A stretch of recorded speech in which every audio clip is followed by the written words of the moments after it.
What is up, car addicts? Welcome back to the series where I build the fast and furious cars. I'm joined here again with Craig Lieberman, a technical advisor for the first two movies. Now, Craig, you were telling me that you were also sort of part of the third movie, but not really, like indirectly. Right. After Fast Two or Too Fast Too Furious, they brought in a whole new crowd, a whole crew. A different director, so different people in his crew, and Dennis MacArthur became the picture car captain with his team, and so they really didn't need any help from me, from a Japanese car guy, because they had Toshi Hayama, who was a great guy, and he knew everything he needed to know about Japanese cars. So I only helped find some background cars for the underground garage scene, which was actually filmed here in Southern California, despite the fact that they were represented it as being in Tokyo. Right. So the build we're going to be doing for this video is going to be, in fact, the Tokyo Drift Mustang.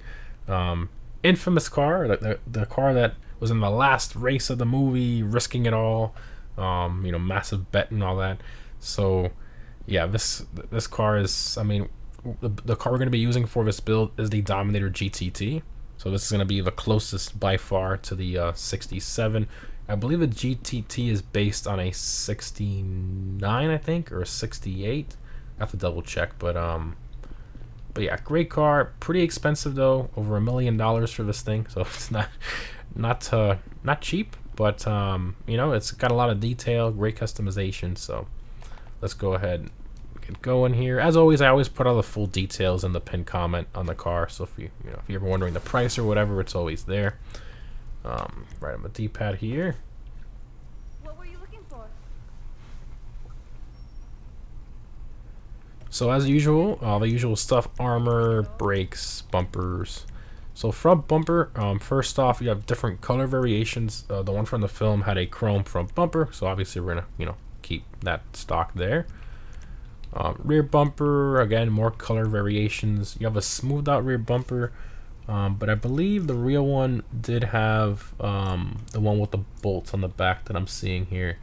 Yeah, so you actually want to keep the stock rear bumper for this one. So stock front and rear bumper, very simple so far. Engine block, here's where it gets more complicated.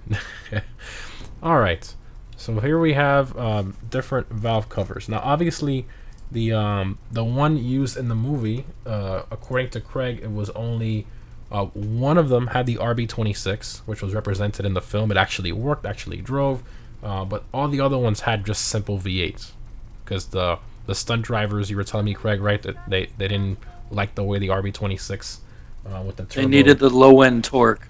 Right. And if you know what RB26, it's a turbo engine, so you have to rev it up, and that requires more planning. And I think a lot of people would be shocked to know that stunt people generally like big engines, lots of torque, and automatic transmissions. Yep.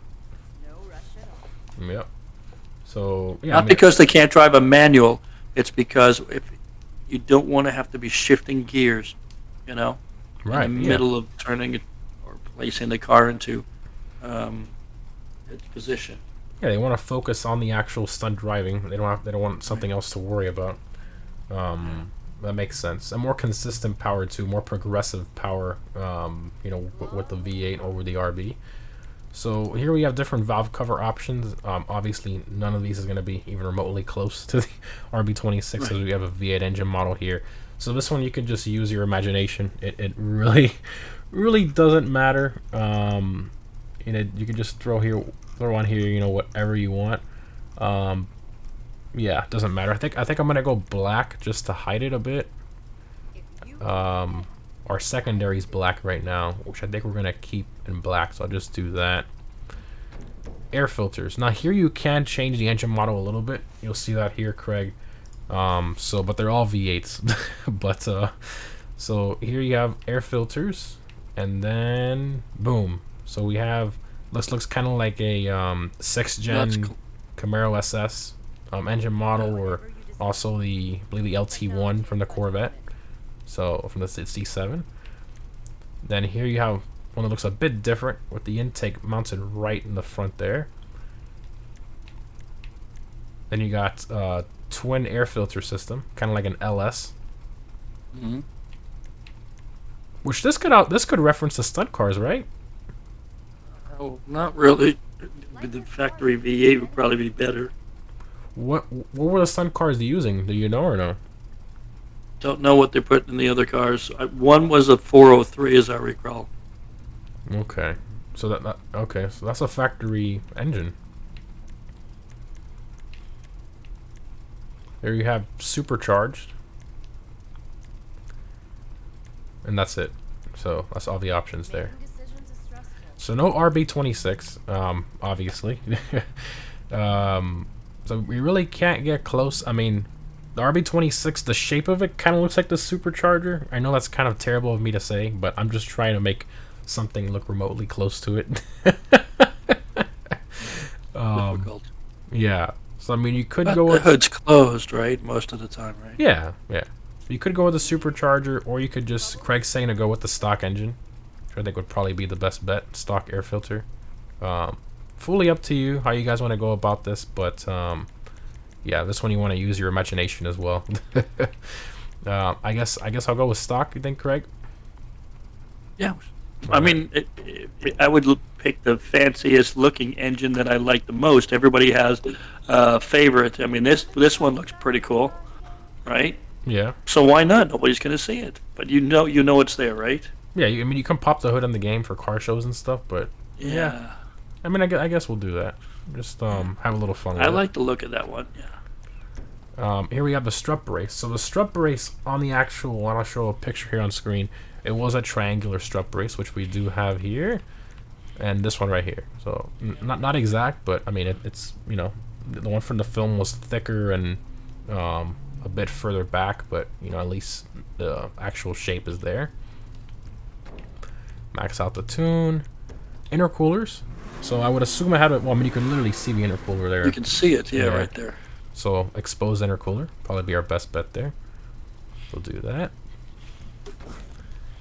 Exhaust. Now the real one, it had a single exhaust coming out the back, very large muffler on the driver's side.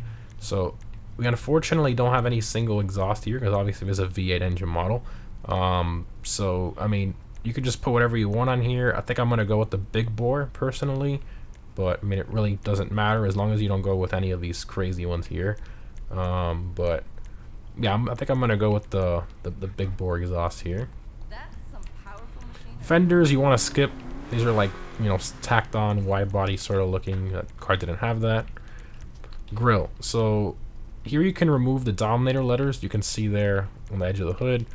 And then here you remove the grill, which is kind of weird. The car obviously did have the grill. So I think the best way to go is the hood badge delete. Now, unfortunately, you cannot delete the fog lights. The real car didn't have fog lights. It just had, the massive grill. So, just is what it is. But, yeah, hood badge delete for this one. Headlight covers. The car didn't have that. So, just want to skip that. Hood. No hood catches. Hood. So, here, I mean, it no hood vents or anything. It was a simple, plain hood. So for this one, you want to go with stock or primary.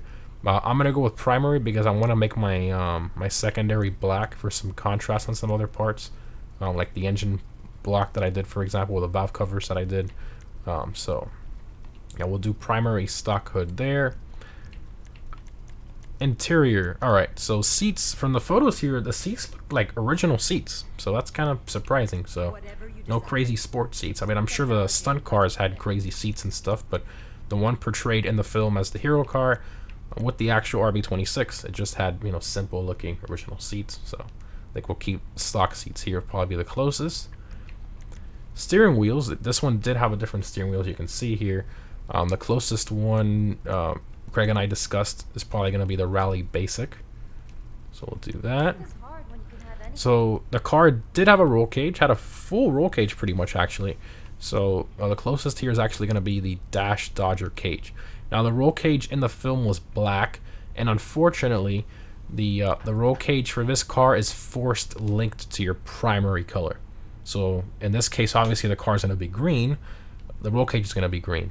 So I showed Craig the padded cage. It kind of adds some more black in there. And he said it'd probably be better to do this just so the cage doesn't look so green in here. So I guess we'll do that. Not a bad job. Again, it's personal choice, you know. Yeah. I mean, obviously you can go with the other one without the padding. It's just personal preference. They have the yellow headlights. You can see it in the nighttime scene, the original looking headlights. So we'll keep that. Liveries. All right. So we have all the different stripes here. Obviously, you want to go with the simple, double white stripes. Didn't have the one with the pinstripes, so we want to go with this white double stripes. Unfortunately, we don't have a side stripe. I know, just it sucks. I wish we had it, like the one from the film, but we don't. So I'm just gonna have to stick with this one, just the top stripes there. Now you could also use the Vapid LE, but the Dominator GTT just looks so much closer. So louvers, the car did not have louvers, so you're gonna skip that. Stock plates, I already went ahead and made the plate from the film, so it was 05-86. So I just made that there. I think I put 2 spaces in there just so it looked a bit better, but yeah, you can do it however you want, or you could just skip this part, really doesn't matter. And I chose the SA exempt plate because I think these just look too California-esque, and I think this one just looks a bit more simple, so do that. Now on to the color. So Craig and I discussed this one. I mean, you really don't need a special crew color for this one. We're gonna go to metallic. We're gonna go down here to the green section, and you want to throw on here a dark green. And then for pearlescent, it's actually really similar to the Bullet Mustang build I did, the color. So it's gonna be rolled steel. So this kind of gives you that look, and I'll show a picture on screen. You can see how the way the color reflects off the sun and stuff. I mean, this is pretty similar. So we'll do that. It's almost as good as you. Secondary, we have it linked black right now. It's linked to your stitching too. Yeah, so the car had the interior stitching was black on the seats, so you want to make that match black. Trim color is the interior and the padding and all that. So not the roll cage though, but so this you want to do black. I don't think we should do like full black. I think it looks way too black, almost like fake. So anthracite or the graphite is what you want to go with. We're gonna go with graphite. Bodywork to match the drive. Accent color is just the gauges. The gauges were the black with the white lettering. So I think the ice white's a bit too bright. We'll go with the frost white there. I think that tachometer is a little bit, what's the word? Ambitious.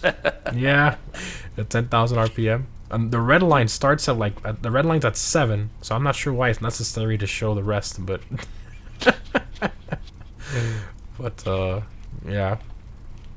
How high do most guys tune RBs to redline at? I got to look at it depends on how the motor is built. Right. When I was running mine, I don't think I ever run it past 6,800 RPMs. Okay, gotcha. So under 7. Okay. So not too ambitious after all, though. If you look at the red line. Right? Yeah, but it goes to 10,000 RPM. Yeah. Tach does not need to have 10,000. Exactly. Yeah. It's not Back in the 80s, there was a couple of years when the federal government clamped down, and your speedometer only went to 85 miles per hour. Yep, that's why the DeLorean had that. Yeah.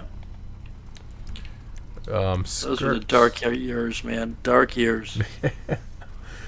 I'm glad I didn't have to live through that, but it's kind of coming back full circle now with the electric car. So. Yeah, I'll be dead soon, so I don't have to live through that nonsense. Oh my God! Don't say that, Greg. Don't say that, Greg.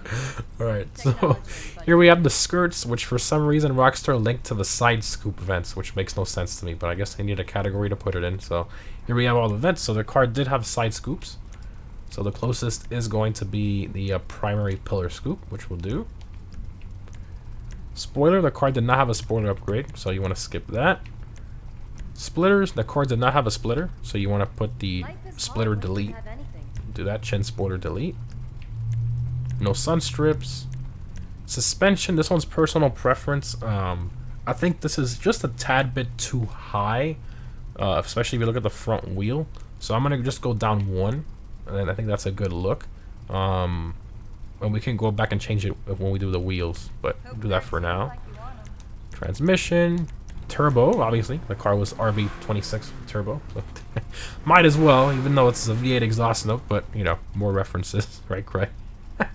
Right. I mean, a lot of people are not going to notice the difference. I mean, if you're just in this game, I've learned from you that you're just trying to get the spirit of it because of the limitations of the Exactly. game. Yep. You know, and frankly, when the car is moving, you're not going to notice a lot of these details. Yep. Yeah, I mean, and in general, I mean, you see the wheels, you see the color scheme, and I mean, most people that are somewhat Fast and Furious fans, they will get the reference and they'll understand what the person is trying to recreate. Right. Exactly. So Craig and I went through the wheels here, and the closest one we think is going to be the low-speed baller. So if you look at the real wheel here, you can see that the spokes they go kind of outward a little bit once they reach the lip of the wheel. They're not like just perfectly, they don't meet perfectly straight on the edge. And then obviously you have the chrome lip or / polished lip. So I think this is one of the best ones to go with. Now, some alternative wheels you can use, if you go to sport, you can throw these on here. I've seen some people use these.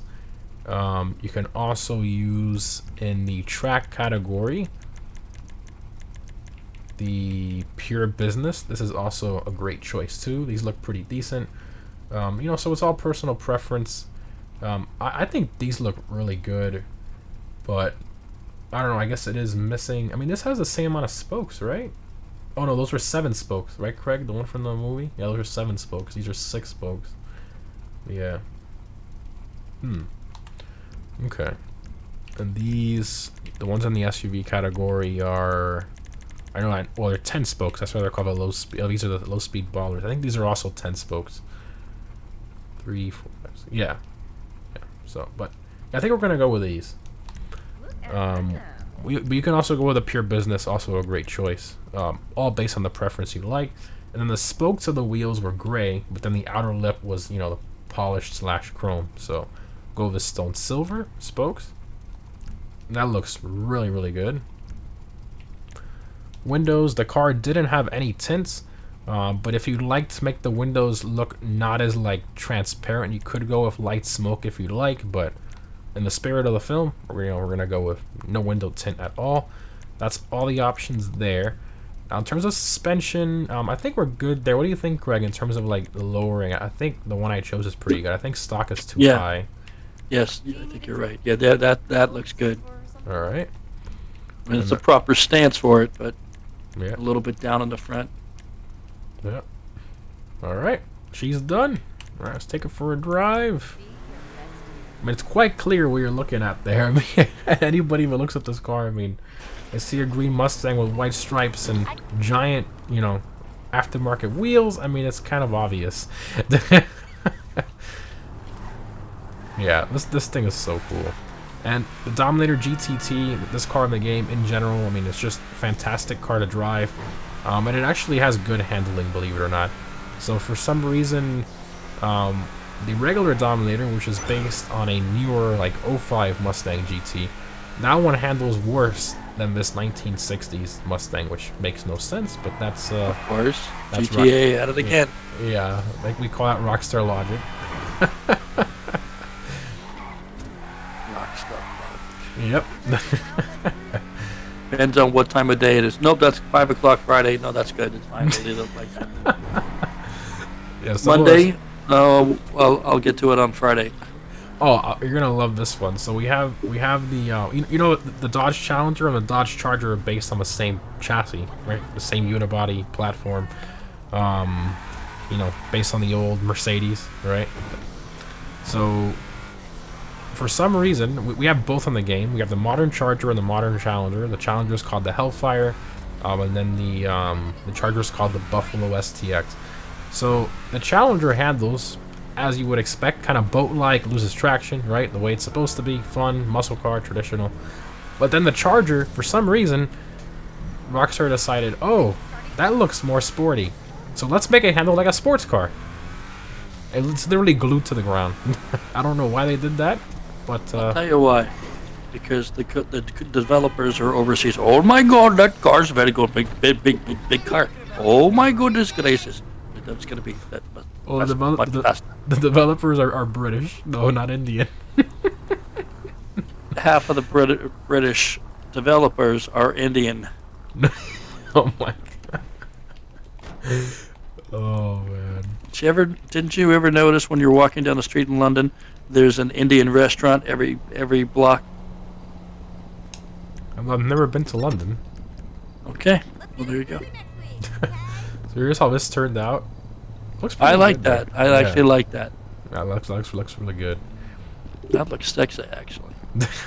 Yeah, I know. No, really, I mean, it it just does. looks. It makes It's- you. It it makes you. re- It really makes you looks- want to resto mod an old '60s Mustang. Right. No, it really kind of does. I'm serious. I know. I agree. I agree. Wait, no air conditioning? I'm out. Oh no, there is. Look, right there.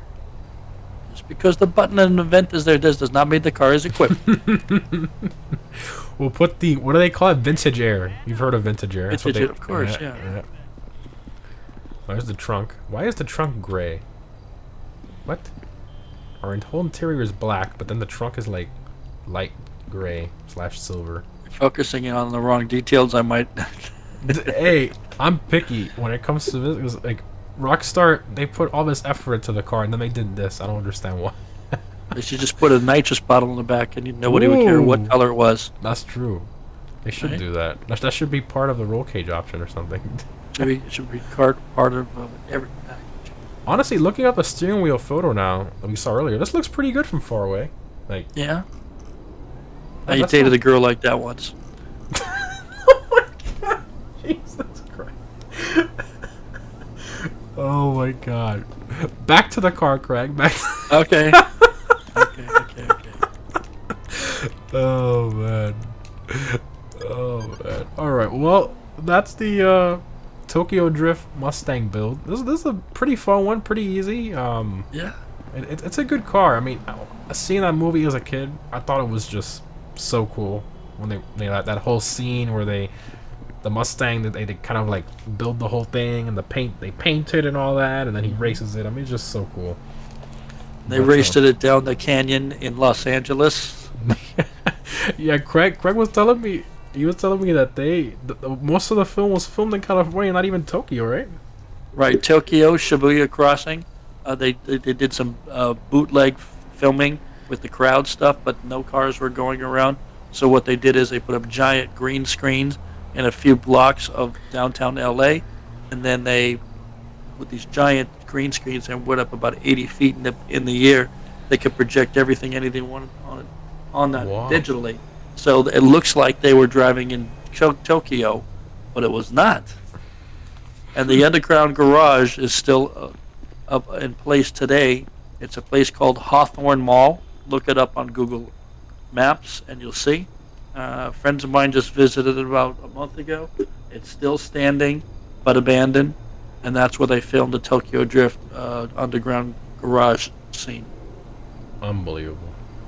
I'm just mind blown when he told me that the canyon road that they raced on was LA. I just I can't believe it. Just wild. Just wild. But It's cheaper to do it. oh yeah, a lot cheaper. Plus, if you go to Japan, you have to hire a Japanese production crew. Yep. that I doesn't heard work the out. story about one of the guys got arrested and he took the fall from the director or whatever. Yeah, he's a big bodyguard kind of guy. I think he played a sumo guy in the movie, and they Oh. hired him to be the fall guy. Oh, I didn't know that. True story. Well, guys, I hope you enjoyed the Tokyo Drift Mustang build. Massive thanks again to Craig for his time and willingness to make these videos with me in GTA. Just wild. I still can't believe it, honestly. So, massive thank you, Craig. Thank you. I like doing this. I like talking about the video games and so forth because I was a big gamer for a long time. I wish I had the bandwidth to do it anymore, but I'm living my life vicariously through your people, right? Yeah. we gotta get Craig into a PS5 one of these days. Yes. Yes, We'll make it happen eventually.